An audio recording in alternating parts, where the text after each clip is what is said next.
बाबा मी त्या ठिकाणी आता साधारणपणे गाडीत बसलेला आहे म्हणून त्या मनसेच्या गुंडांनी थेट दगड घेतले, काही जणांकडे राफ्टर होते, काही जणांनी लपवलेल्या गुप्त्या आणल्या होत्या, काही जणांकडे ॲसिड होतं आणि काही जणांनी कुंड्या उचलल्या माझ्या गाडीवर टाकल्या।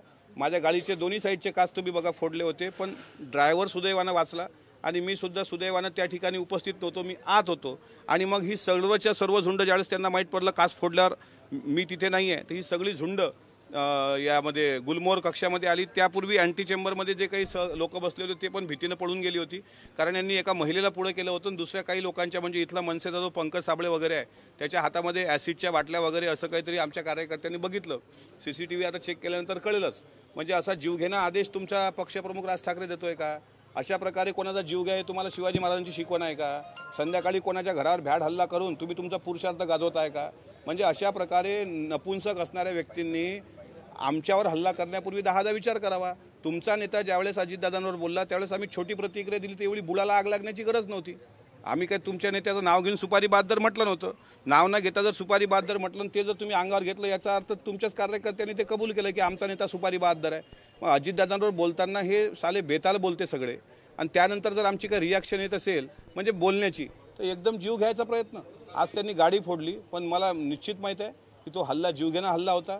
मी तसं अकोला SP-ना कळवलं, मी इथल्या काही स्थानिक माझे आमदार सहकारी मित्र आहेत त्यांना पण कळवलं आणि आता 2 तासापासून मी सिव्हिल लाईन पोलीस स्टेशनमध्ये बसलेलो आहे। मला असं कळते आहे की आता माझी विनंती होती इथल्या पोलीस प्रशासनाला की तात्काळ हे गुन्हेगार अटक करा, त्यांच्यावर अटेम्प्ट टू मर्डर हे गुन्हे दाखल करा।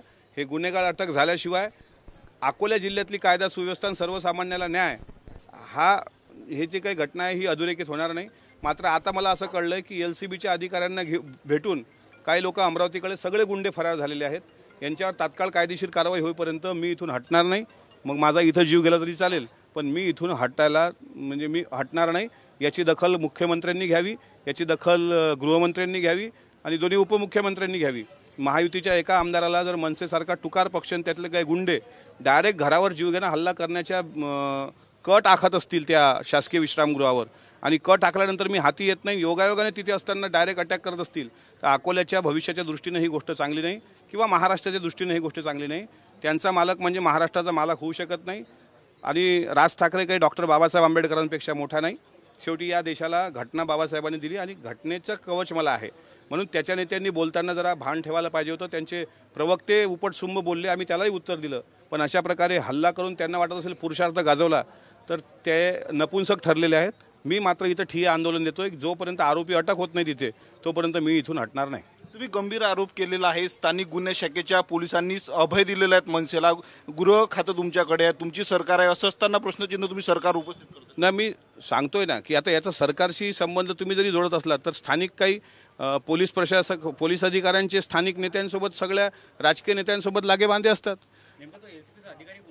त्याचं नाव मला माहीत नाही, पण जे आरोपी आहेत ते आरोपी आता फरार झालेत, पण त्या आरोपीतला एक जण त्या अधिकाऱ्याला भेटून गेलाय की आम्ही जातोय गुन्हे दाखल करा, पण त्यात जमानत झाली पाहिजे, जमानत झाल्यावर ते परत येतील, परत माझ्या घरावर जीवघेणा हल्ला करतील। मी सुरक्षा व्यवस्था पुरवण्यासंदर्भात कधी मागणी केली नाही, पण माझा परिवार छोटा आहे, त्या छोट्या परिवाराला सुरक्षा असावी अशी विनंती मी SP-ना केली। पण LCBच्या अधिकाऱ्यांना भेटून जर आरोपी मोकाट आहेत म्हणजे साला आरोपी आतापर्यंत अकोल्यात होते आणि आताच्या आता आरोपी पोलिसांना दिसत नाहीत, हे फार संशयास्पद आहे। त्याच्यामुळे मला न्याय शेवटी मी संविधानिक मार्गाने मिळवण्याचा प्रयत्न करतोय, तो मला भेटेल मी अशी अपेक्षा करतो। जोपर्यंत ते अटक होत नाहीत तोपर्यंत मी रात्रभर इथेच बसेल। तुमच्या गाडीवर हल्ला करणाऱ्या आणि तुमच्यावर हल्ल्याचा प्रयत्न करणाऱ्या कार्यकर्त्यांचा अभिमान असल्याचं संदीप देशपांडेंनी म्हटलं। असं आहे, पदराच्या खालून बोलणाऱ्या एखाद्या अशा सडकछाप माणसानी अभिमान तुम्हाला गाजवायचा आहे ना मर्दुमकी, जर शेतकऱ्याचे प्रश्न सोडवा। तुम्हाला मर्दुमकी गाजवायची आहे तर महाराष्ट्रातली कायदा सुव्यवस्था जी दिवसेंदिवस काही बिघडत चालली काही घटनेमुळं म्हणजे उरणचं प्रकरण घडलं असेल त्यात जाऊन तुमच्या नेत्याला बोलवायला लावा। कोणीतरी असा गल्ली बोळातला देशपांडे बोलतोय, त्याची काय लायकी आहे आम्हाला माहीत आहे। शेवटी दिवसभर धूम्रपान करणाऱ्या लोकांनी आमच्याबद्दल बोलू नये, त्याच्यामुळे त्यांना द्यावं त्याला शाबासकी। आणि यांची आदत राहिलेली आहे की हे आपले काही टोळके पुळे करायचे, त्यांना शाबासकी द्यायची आणि हे घरात AC-मध्ये झोपलेली असतात। त्याला म्हणा तुझ्यात हिंमत असेल तर समोर ये ना आणि मग बघू कोणात किती दम आहे ते।